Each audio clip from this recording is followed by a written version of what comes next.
মানসিক রোগের চিকিৎসা নিচ্ছেন আমির খান। বলিউডের মিস্টার পারফেকশনিস্ট খ্যাত অভিনেতা আমির খান অভিনেতার বাইরেও একজন প্রযোজক তথা পরিচালকও। তবে পেশাগত দিকের পাশাপাশি ব্যক্তিগত জীবন নিয়েও বহুবার খবরের শিরোনামে দেখা গেছে তাকে। জানা গেছে এক মানসিক সমস্যার মধ্য দিয়ে যাচ্ছেন আমির ও তার মেয়ে ইরা খান। ফলে দুজনকেই দৌড়াতে হচ্ছে মনোরোগ বিশেষজ্ঞের কাছে। সম্প্রতি এ প্রসঙ্গে মুখ খুললেন আমির খান। সম্প্রতি আমির খান জানিয়েছেন তিনি তার মেয়ে ইরা খানকে নিয়ে একটি বিশেষ ধরনের থেরাপি নিচ্ছেন।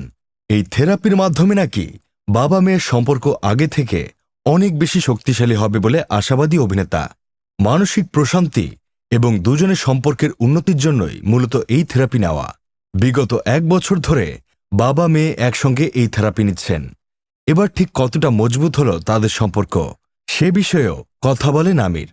সম্প্রতি নেটফ্লিক্সের একটি পডকাস্টে মানসিক স্বাস্থ্য নিয়ে খোলামেলা আলোচনা করতে গিয়ে আমির খান বলেন, আমি আর আমার মেয়ে জয়েন্ট থেরাপি নিচ্ছি।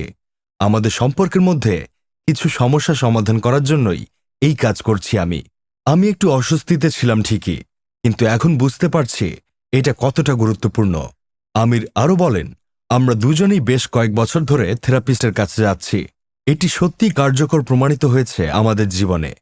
আমার মনে হয় সকলেরই থেরাপিস্টের কাছে যাওয়া উচিত যদি জীবনে কোনো মানসিক চাপ বা সম্পর্কে কোনো সমস্যা থেকে থাকে।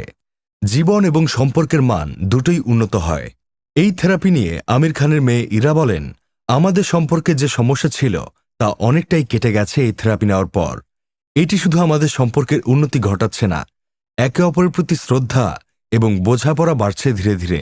প্রসঙ্গত, 1986 সালে রীনা দত্তকে বিয়ে করেছিলেন আমির। 2002 সালে সেই সম্পর্কের ইতি টানেন তারা। ইরা রীনা এবং আমিরের মেয়ে। 2005 সালে ফের কিরণ রাওকে বিয়ে করেন আমির। কিরণ এবং আমিরের সন্তানের নাম জুনায়েদ। তবে দুর্ভাগ্যবশত 2021 সালে এই সম্পর্কেও ইতি টানেন আমির। বিনোদন desk, Sadman Sakib, Bangladesh news today.